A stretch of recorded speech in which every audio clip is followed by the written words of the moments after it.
Facing fears, chasing your fears. Hello, y'all. I'm Dianna Brianne. I don't give advice, suggestions, information. I just share with you my perspective on different topics, as is with this one. I hope you like, share, subscribe to all 5 of my channels. Links are pinned to the top of the comment section below. If you connect with me, I will likely connect with you as well. Well, I got to thinking about fear chasing. So exactly what is fear chasing? Well, we hear about like tornado chasers and hurricane chasers and people like that. I'm not talking about unnecessary fears. I'm talking about people who seem to be overwhelmed with unhealthy or unnecessary fears that is holding them back from their best life. And like I said, I don't give advice, suggestions, information. I just share with you how I live my life. And I was thinking about a story that Grandma told me. And what led up to that story that Grandma told me was that quite a few years back, I was talking to a woman who was telling me about all of her fears.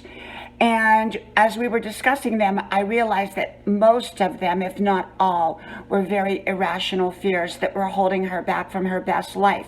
Now, of course, I didn't give her any suggestions or any advice or anything like that. But what I did do is I left that conversation thinking a lot about that conversation. And so today it got me to thinking about what Grandma used to say. Many years ago, when I was in high school, I went to Grandma and I said, "Grandma, I'm so afraid." And she said, "What are you afraid of?" I said, "I'm afraid of speaking in front of the class. I have to give a book report and I have to stand in front of the class."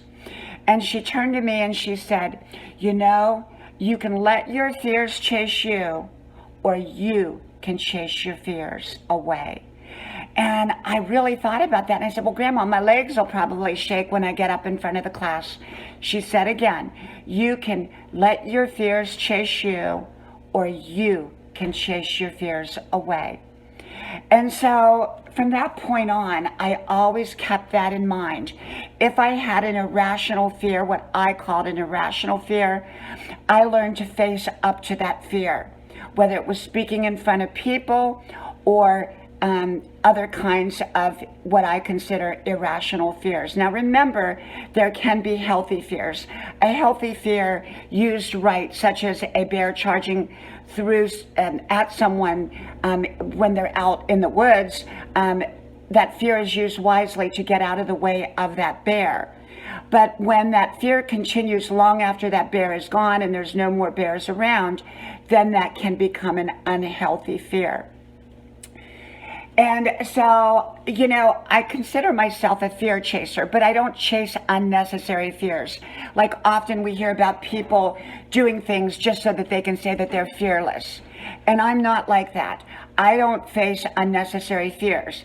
But if something is going to hold me back from my best life, I most likely am going to face that fear. And so for me personally, I make a list of any fears that I might have. Grandma told me, she said, make a list of all your fears and then one by one decide if you want to face them. And if you face them, then once you have, check mark it off. And so that's what I do. I put down on a list any fears that I might have, and then I decide whether I'm going to face them or not face them. And then once I have faced them, then I check mark it off. Because that fear will often chase us. It will continue to chase us until we turn around and face it. And once we face it, often it's like a shadow that disappears. And so for me, I'm kind of a fear chaser, but not an unnecessary fear chaser. I chase down any necessary fears, unnecessary fears that is holding me back, the fear of maybe applying for a new job, the fear of going to college starting in the summer, the fear of painting a new painting. Maybe it won't turn out right. All those kind of irrational fears that can kind of hold us back. The fear of introducing myself to someone that I want to meet that might not want to meet me. I mean, probably they do want to meet me, but you know what I'm saying? That maybe, when we introduce ourselves to somebody that we want to meet, we always run the risk of someone not being receptive back. But for me, that would be an irrational fear. I would go up to them and introduce myself in most situations. So I determine whether something's an irrational fear or a realistic fear. If it's an irrational fear, for me personally, I chase that fear. I list it down, and then I face it. So like Grandma said, you can either face your fears or you can let them chase you. You can let your fears chase you, or you can face your fears and push them away, get them away from you.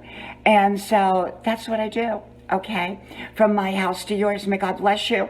I hope you like, share, subscribe, and I hope to talk to you soon again. Links are pinned to the top of the comment section below. Talk to you soon. Bye-bye.